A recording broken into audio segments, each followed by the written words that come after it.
Well, well, well, look what we have here. The gardener's worst nightmare. And I'm talking aphids. And not only a little of them, but a lot of them. Now, a lot of you are probably wondering what aphids even are.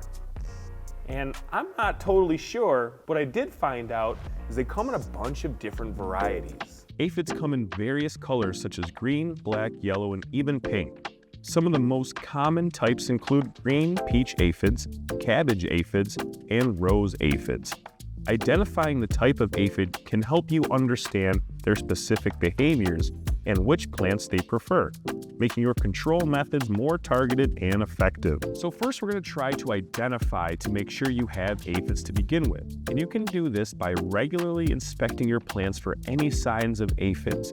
And you can tell that these are aphids because these tiny pests are slow-moving and have needle-like mouthparts to suck the juices from your plants.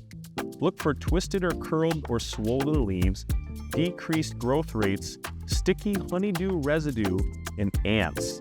Since aphids secrete a honeydew excrement that ants love for its sweetness, you will often notice ants around the aphid colony.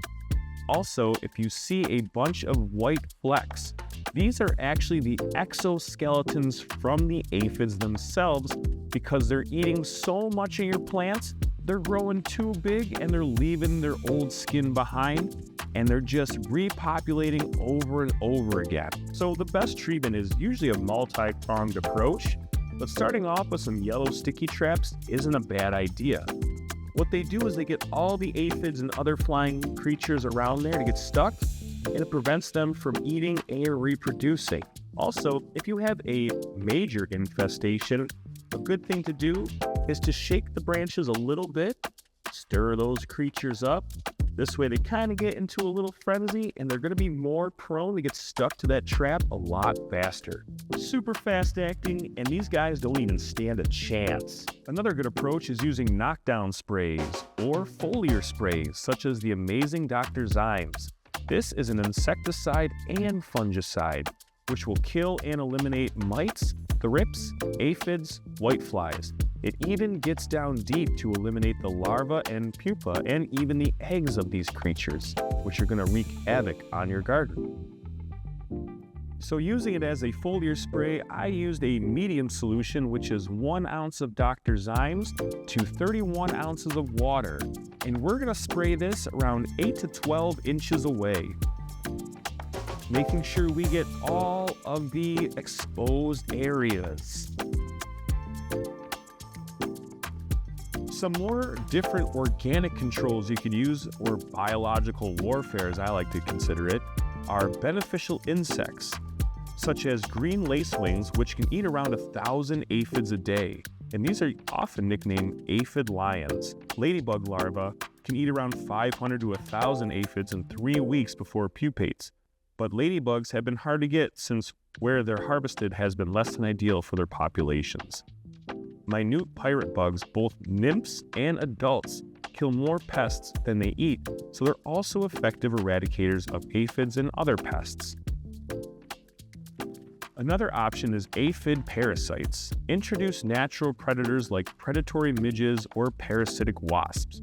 Both of these can be effective solutions as well. These midges lay eggs in aphid colonies, and their larvae can consume hundreds of aphids in just a few days. Release them in your garden to help you control your aphid population naturally. Keeping your plants healthy. Of course, healthy plants naturally resist pest pressure. So once we get this back to where it needs to be, we will continue to use preventative IPM to help keep it in tip-top shape. I mean adequate water, not underwatering, and ensuring proper feeding techniques. Treating at first sign is always more effective than a full-blown infestation, of course.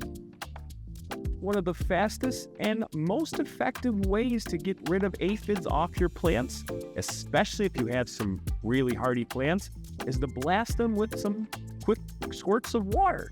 This is going to make sure it gets those aphids shaken off those plants and gets them away from their food source so they're a little bit more vulnerable.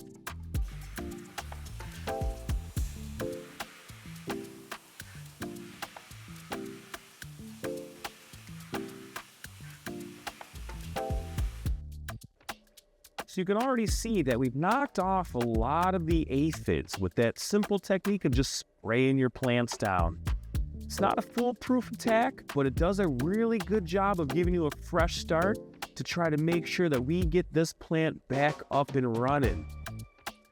And it's really odd that a lot of these other plants aren't getting as much activity from these aphids. So it's really cool to see that a lot of these insects are plant specific. So if you're having issues, you can always rely on figuring out what type of plant you have, what type of aphids are attracted to those plants, and the best pest management you can think of. As you can hear, my ventilation system's on. That's because we added a lot more moisture to this, and I have my humidity parameters set to kick on and kick off. And it's always good practice to turn off your lights after applying a foliar spray. This is so you don't burn your plants after applying those things. Whew. Tough work in there, but I crushed those bad boys today. And I mean, with any garden, you're gonna have some problems, but stay on it and keep your garden healthy.